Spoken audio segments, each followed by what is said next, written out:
મારો અનુભવ તમને કહું. પત્ની આગળ બહુ ખોટું દોઢું ન થવું, મારો અનુભવ તમને જણાવું. હું એક દી માર્કેટમાંથી ઘીરે આવ્યો ને, તે મેં મારા પત્ની મિસિસ, મારા ઘરવાળી, મારા વહુ, એને મેં કીધું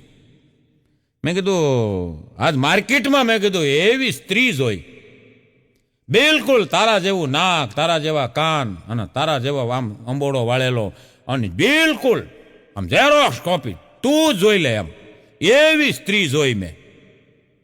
હવે એણે જે મને પ્રશ્ન કર્યો ને એમાં હું હલવાણો. મને એણે એમ કીધું ગમી. તમને શું લાગે છે? હજી જવાબ નથી દઈ શીખો, હજી મૂંઝાવ.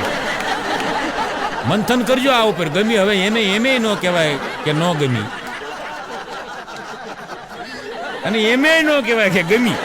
હું હલવાનું. મને એમ છે કે આ ખોટો દોઢો ન થયો સારું. એટલે પત્ની આગળ છે ને ખોટું દોઢું ન થવું. મજા છે સાહેબ.